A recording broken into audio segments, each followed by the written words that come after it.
8:11.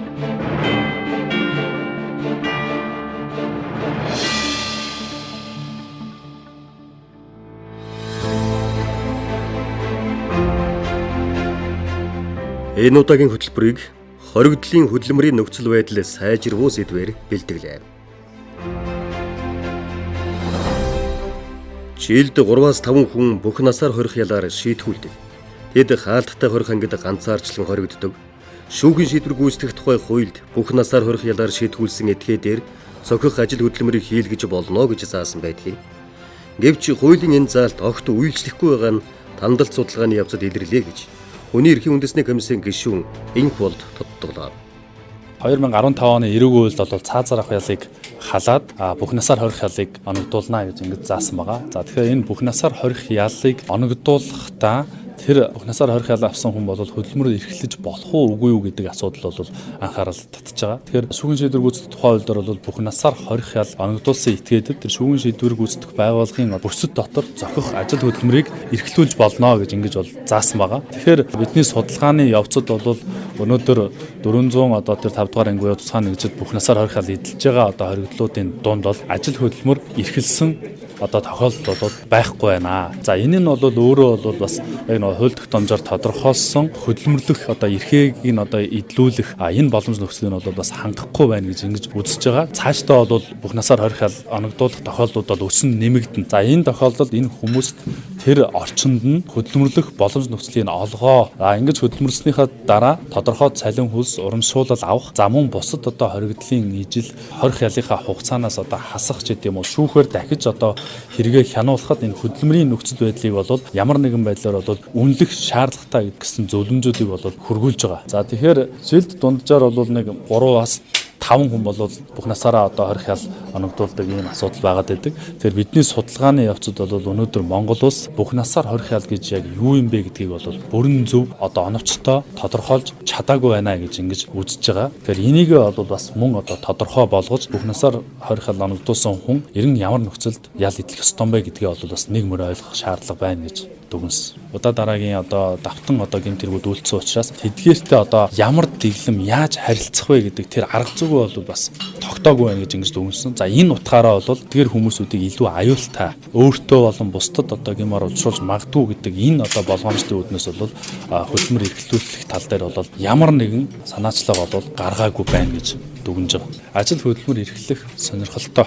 Яагаад гэвэл тэд нар чинь өөрөө ганцаарчлан тусгай дэглэмд ял эдэлдэг учраас аль болох хөдөлмөр эрхлэх сэтгэл санаагаа өөр зүйлд одоо хандуулах, анхаарлаа өөр төвлөрүүлэх. За одоо товчхондоо ярих юм бол цаг хугацааг одоо хурдан өнгөрөх. Энэ арга хэлбэрүүдийг бол маш их хэрэглэдэг. Тэгэхээр энэ дээр бол тэр өөртөө болон бусдад аюул учруулж болохгүй энэ одоо хөдөлмөрлөх нөхцлөөр бол хангах ёстой гэж ингэж үзэж байгаа. Бүх насаар хорих ял шийтгэгдсэн хүмүүс бол бусдад гэмээр учруулсан ямар нэгэн хохирол нөхөн төлбөрийн асуудалтай байдаг. Энийг нөхөн төлөхийн тулд тэд нөр хөдөлмөр эрхлэж одоо зохих хэмжээний хохирлыг бол барагдуулах нь бол зөв ясны хэрэгэ гэж ингэж үзэж байгаа. Нээлттэй болон хаалттай дэглэмтэй 11 хорих ангийн 1300 гаруй хоригдлуудын дунд Монгол улс дахь хоригдлын хөдөлмөрлөх эрхийн нөхцөл байдлыг тодорхойлох судалгааг явуулахад 70 орчим хувь нь ажил хийдэг гэж хариулжээ. Тэдний 90 гаруй хувь нь өөрийн хүслээр ажил хийдэг, цалингаа бүрэн авдаг, хөдөлмөрийн гэрээгээр ажилласан гэж хариулсан ч 6.5% нь хөдөлмөр хийх орчин нөхцөл тааруу бэртэл гэмтэл авсан гэж хэлжээ. Энэ бол орхиж болохгүй асуудал гэж Хүний эрхийн үндэсний комиссийн гишүүн Инхволд хэлж байлаа. Улсын хэмжээнд 2020 онд нийт 3990 гаруй хоригдол бүртгэгдсэнээс 2760 шахман хөдөлмөр эрхэлж байсан. Түүнчлэн 2021 онд 3000 орчим хоригдлоос 2000 гаруйн хөдөлмөр эрхэлсэн бол өнгөрсөн онд 4050 орчим хоригдлоос 2900 хөдөлмөр эрхэлсэн гэсэн тоон үзүүлэлт гарчээ. Нийт 39 төрлийн хорих болон цагдаа хорих байгууллага үйл ажиллагаа явуулдаг. Эдгээр газарт хорих ангийн дэглэм, зэрэглэл, тэр дундаа хоригдлын хөдөлмөр эрхлэлт ямар байгааг Монгол улс дахь хоригдлын хөдөлмөрлөх эрхийн нөхцөл байдлыг тодорхойлох судалгаагаар гаргаж ирэхийг зоржээ. Ялангуяа бүх насаар хоригдсон хоригдлууд хөдөлмөр эрхлэхгүй, хөдөлмөр эрхлэх боломжоор хангахдахгүй байгаа нь судалгаанаас харагдсан. Ингэснээр эрүүгийн хариуцлагын дагуу нийгэмшүүлэх зорилго бүрэн хангахдахгүй байна гэж дүгнэж болохоор байна гэж судлаач Буянбат хэлж байлаа. Цаашид бүх насаар хорих ялгаар шийтгүүлсэн хоригдлуудын хөдөлмөр эрхлэх боломж нөхцөлийг бий болгох, холбоотой хууль болон бусад эрх зүйн баримт бичгийн биелэлтийг хангах шаардлагатайг тодтоглоо. Тэгвэл энэ хүрээнд юу хийх боломж байгаа эсхийг шүүхийн шийдвэр гүйцэтгэх ерөнхий газрын хорих ял эдлүүлэх албаны сургалт нийгэм сэтгэл зүйн хэлтсийн дарга Цэнгэл Баяраас тодрууллаа. Сард тодорхой хэмжээний ажил хөдөлмөр эхлээд тэрнийхээ хүрээнд бол шагналын онолыг авдаг. За энэ болохоор тухайн сард бол 165 цагаас дээш цагийн хөдөлмөр ихсэн тохиолдолд сард 10 удаа шагналын оног олгодог. За энийг болохоор ангийн арга зүйн зөвлөлийн хурдлаар хэлэлцээд тэгээд энэ хүмүүс ажлын бүтээмж, ажилласан цаг зэргийг хагалзаад бол 10 удаа оног олгодог. Энэ хүү өдөр аяг болохоор хорхангийн шүүгэн шийдвэр гүйцэтгэх хууль болон хоригдл шагналын оног олгох журмаар зохицуулгатай явдаг тийм байна. За энэ цалин үйлстэй асуудал бас болохоор за шүүгэн шийдвэр байгуул маань ерөнхийдөө ажлын хоригдлоод ажлын туулахад хорхангийн үйлдвэрлэл, хорхангийн аж ахуй үйлчлэгээнд гэрээт санитар байгууллагуудад гэрээгээр ажилладаг тийм байна. За хорхангийн үйлдвэрлэлд ажиллаж байгаа тохиолдолд үйлдвэрлэл болон тэр гэрээгээр ажиллаж байгаа тохиолдолд цалин үйлс бодогддог. Хорхангийн аж ахуй үйлчлэгээнд ажиллаж байгаа тохиолдолд тэр цалин үйлс байхгүй гэсэн хуулийн зохицуулалттай байдаг тийм байна. Тэгэхээр тийм учраас нөгөө саяны хүмүүс ярьдаг цалин үйлс гэдэг нь аж ахуй үйлчлэгээнд гэдэг ажиллаж байгаагаа ажил хийж байгаа учраас бид цалин үйлс авах хэрэгтэй гэсэн тийм ойлголт байгаад. Хуулинд болохоор аж ахуй үйлчлэгээнд ажиллаж байгаа тохиолдолд цалин үйлс олохгүй гэсэн зохицуулалт байгаа. За хорхангийн үйлдвэрлэлд бол 10,800, аж ахуй үйлчлэгээнд 16, гэрээ засагт 200 гэдэг нийт хорхон байгууллагад бол 71% нь бол ажлын байраар хангасан тийм.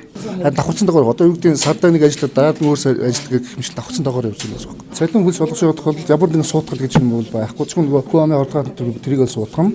Дээр нь тухайн төлбөртэй тохиолдолд тэрийг нь бол суудгах нь. Бүгдээ тэр 100% суудгах гэж байхгүй шүү дээ. Тодорхой хэмжээний хуваараа суудгаж авна.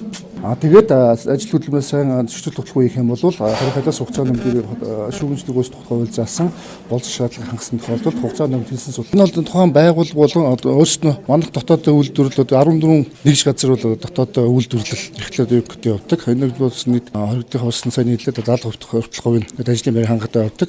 Дээр нь бусад газрууд өөрсдөө саналаа гаргаад цэцгээд дэргэх юм бол тэрийг хорихын ажиллах нөхцөл боломж ахуй нөхцөл нь гэдэг цаад байгууллага маань хэрхэн нөгөө хоригдлын эрхийг хангах буюу тэр ажлын нөхцөл нь хэр байна зэргийг харгалзаад гэрээгээ их тийм тохиолддог гэж байна. Бүх насаар хорих ял оноож байгаагийн цаад хууль зүйн агуулга нь тэр хүнээр ажил хийлгэж байгаа боловч хохирлын мөнгийг хохирогч талд өгөх, үүний зэрэгцээ гин бурууга ухаарах, 25 жилийн дараа нийгэмдээ эргэж нэгдэх боломжтой байх талаас заавал хөдөлмөр эрхлүүлэх тухай заасан байдаг. Олон жилийн хорих ялыг хөдөлмөр хийхгүйгээр гараа хүмхээд суuna гэвэл хүн сэтгэл зүйн хувьд даахгүй. Үүнд онцгой анхаарч ажил хөдөлмөр эрхлүүлэх боломжийг бий болгох нь зөв. Түүнчлэн хаалттай хорих ангид ажил эрхлэх боломжийг тогтвортой урт хугацаанд бүрдүүлэх, мөн ажлын цагийг бууруулах гээд анзаарч засахаар хэд хэдэн асуудал байгааг хүний эрхийн үндэсний комиссийн гишүүн Сүнжид хэлсэн. Нээлттэй хаалттай дэглэмдэр одоо манай нэг дүгнэлт байсан шүү дээ. Нэг чухал дүгнэлт нь энэ л өөрөлдөө хаалттай дэглэмдэр ажлын байр бий болгомоор байна гэдг нь одоо хоригдл хүсээд ажлын байр байхгүй бол ажиллаж чадахгүй учраас тэн дээр ажиллах нөхцөл боломжийг хангаад өрчөжүүл гэдэг ийм асуудлыг ярьж байгаа. Тэгжээж л нөгөө 160 цагтаа өрн шагналын хоног аавна хүмүүст бас мотивац болох нь байна. Нөгөө талаасаа бас нийгэмшүүлэх тий бас ур чадвар дадлага олох гэдэг нөгөө олон талын хин алиндаа бас хэрэгтэй ийм талууд байт юм байна л да хүчин зүйлүүд. Тэгэхээр тэрийг бодолцох хэрэгтэй юм билээ. Тэгэхээр хаалттай хорих ангид 160 цагийг хүргэхэд бол дандаа өргөж чадна гэж хэлэхэд хэцүү. Ягаад гэвэл тэр ангиас гарахгүйгээр ажил хийх ёстой. Тэнд байгаа зүйлүүд нь юу вэ гэхээр цөөхнөл зүйл байл л дээ. Нэхий элддэг юм байна, ноос боловсруулдаг юм байна, юм ойддаг юм байна, зүйдэг юм байна. За тэгээд чулуу ирлүүл боталт юм байна гэдэг те. Тэгээд өөр байдлаар ингэж нэг өргөн өрөөнд олныг хамарсан ажил хийж байгаа юм төвхтэй. Хоёулангийн л бодож байна. Одоо хоёр талаас нь л бодож байна. Нэгдүгээр нь 160 цаг гэдэг заахын цацуу интервал байж болно гэж зааж болох уу? Хэдийгээр 160 цаг өрөөгөө ч гэсэн 100 цаг ажилласан бол одоо хэд хэдийн те. Тийм интервалыг хуулинд энийг бол хуулиар зохицуулах хэрэгтэй учраас хуулийн зааж болох уу гэдэг асуудал. Хоёрдугаар нь хаалттай орох ангид яаж ажлын байрыг нэмэгдүүлэх тал дээр салбар хоорондын уялдаа холбоог бас бодоод бодлогын хэмжээнд жишээлбэл орон нутгаас яаж дэмжих өгöd нь хорхангууд ч бүгд л дүүрэг дээр ч юм уу нэг хотод байрлаж байгаа ш. Тэгэхээр аймгийн засаг даргатай, за аймагт байгаа аж ахуй нэгжүүдтэй гэмт хэрэгээс орчин сэргийлэх зөвлөл гэж ажиллаж байгаа салбар тэд нартай хэрхэн яаж хамтарч ажиллах вэ гэдэг байна. Уялдаа холбоог нь илүү сайжруулах хэрэгтэй гэж үзэж байгаа. Тэгжээж тэнд нэг хөрөнгө оруулалт хийж ажлын байрыг арай ихсгэх юм боломж байгаа юм болов уу? Тэгээд ингээд үзэхээр энэ хоригдлуудын хөдөлмөр эрхлэлтийн байдал алтан хөдөлмөр байхгүй байсан байна. итгэж байхгүй. Өмнө нь 2016 онд нэг 2 хуулийн заалт байсан байгаа юм л да. Сахилгын шийтгэл болгож ажил эрхлүүлж болно гэдэг заалт байсан. Энэ ч болохгүй зөрчиж байна гэдэг бол дандаа өөртөөс нь асууж байна. Тэрийгээр гарын үсгийг нь зурж байна. Тайлбарлаад өгд юм байна. Тэгээ хяналтаа прокурор тавиа явд юм байна. Нэрийн дансан дээр нь хоригдлагдаад за тэгээд нөгөө хуулийнхаа заасныхаа дагуу 70% суудгал хийх боломжтой. Одоо нөхөн төлбөр гим орын нөхөн төлбөр гэж байх юм бол хохирол очирсан байх юм бол тэрийг суудгана. Тэгээд тэр нь 70% сэтэрч болохгүй 30% нь бол явж өөр дээр нь үлдэх ёстой. Тэрнгээрээ ахуйн хэрэгцээндээ зарцуулж болно. Эсвэл ар гэртээ илгээж бол хаалттай зарим зөвхөн 20 хангалттай зөвшөөрдөг. Гадагшаа гарч ажиллахыг зөвшөөрдөг. Тэгэхээр тэнд нь ажлын байр бий болох шаардлага үүсдэг. Ялтнуудад цалин хөлс олгодоггүй зөвхөн шагналын хоног олгож цалин хөлсийг дутуу өгөхөөс гадна хүнс бараа бүтээгдэхүүн өгдөг нийтлэг дүр зураг 2016 онд хэлбэг байсан. Тухайн үед нэг ялтантай ярилцлага хийгээд миний хувьд ажил хөдөлмөр хийгээд хөдөлмөрийн хөлс гэж сард 192 мянган төгрөг авах ёстой гэж бодож байсан ч түүнээс бага цалин авсан. Уг нь сард 192 мянган төгрөгөөр цалинжуулна гэсэн. Харин 3 сар ажиллаад 215 мянган төгрөгийн цалин авсан. Гэтэл дансанд 126 мянган төгрөг байсан. Миний тооцоогоор 570 гаруй мянган төгрөг байх ёстой. Би дэлгүүрээс 120 мянган төгрөгийн бараа авсан гэхээр цаана нь 350 орчим мянган төгрөг дутсан. Ер нь бүх ялтны хувьд ингэж цалингаа дутуу авдаг гэж хариулж байсан. Харин одоо ийм нөхцөл байдал алга болж хөдөлмөрийн харилцаа цалин хөлсний тооцоо хууль дүрмийн дагуу болсон нь ажиглагдсан гэж Хүний эрхийн үндэсний комиссийн гишүүн Энхволд Сүнжид нар онцолсон юм. За ер нь бол олон улсын хөдөлмөрийн байгууллагын одоо 29 105 дугаар конвенцүүд байгаа. За энэ дээр бол 3 одоо гол шалгуурыг бол тавьсан байдаг. Нэгдүгээрт хоригдол сайн дураараа ажил хийхээ бол өөрөө илэрхийлсэн байх ёстой. Хоёрдугаарт ингэж ажил хөдөлмөр эрхлэх энэ одоо нөхцөл нь энгийн иргэдээс бол дордуусан одоо нөхцөлгүй байх ёстой буюу ер нь ижлэхэн байх ёстой. За гуравдугаарт нь бол цалин хөлс авдаг байх ёстой гэсэн энэ одоо 3 шалгууруудыг бол тавьж байгаа. Тэгэхээр энэ хүрээндээ аваад үзэхэд бол судалгааны үр дүнгээр бол ер нь бол хөдөлмөрийн гэрээ бол байгуулсан нөхцөл тогтоогдож байгаа. Гэсэн хэдий ерөнхийдөө бол 30 орчим хувьд нь бол хөдөлмөрийн гэрээ одоо байгуулсан эсгээ би бол өөрөө сайн мэдэхгүй байна гэдэг ийм хариултыг бол өгж байгаа. За мөн цалин хөлсийг бол ямар нэгэн хэмжээгээр бол авж байгаа гэдэг нь бол санал асуулга болон баримт бичгийн одоо судалгааны дүнгуудээр бол ингэж харагдаж байгаа. За мөн нөгөө ахуйн нөхцөл байдлын хувьд бол бас харьцангуй одоо хөдөлмөрийн аюулгүй байдлын шаардлагуудыг хангасан хэдий ч бас нэг 6.5 орчим хувь нь бол бид нар бол хөдөлмөрлөх явцдаа бол бэртэл гэмтэл бол авдаг. За хөдөлмөрийн ямар нэгэн одоо ахуйн нөхцлөөр бол бас тийм ч одоо таатай хангагддаггүй гэдэг ийм нөхцөл байдлуудыг бол илэрхийлсэн байгаа. За ер нь нэг том дүгнэлт гарч байгаа нь бол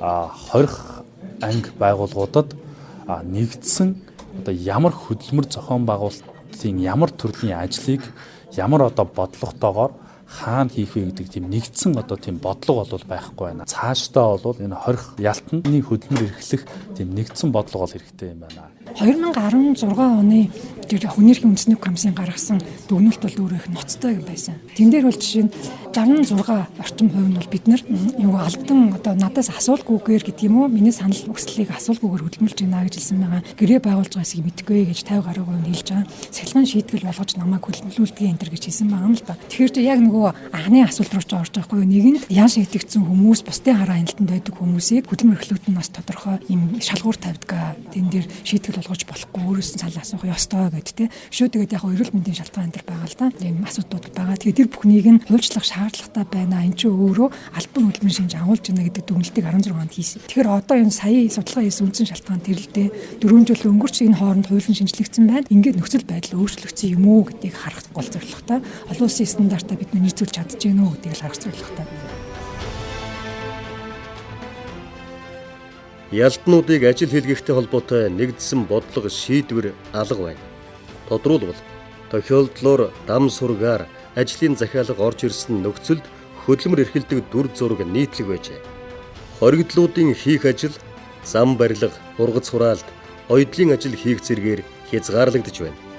Үүнийг эвдэж 20 ангид мөрдөгддөг нэгдсэн хөдөлмөрийн тогтолцоог бий болгох тогтсон нэг стандарт ойлголт шаардлагатай байгааг оролцогч талууд чухалчилсан байна. Хөтөлбөрөө хоригдлын хөдөлмөрийн нөхцөл байдлаа сайжруулах сэдвээр хүргэлээ.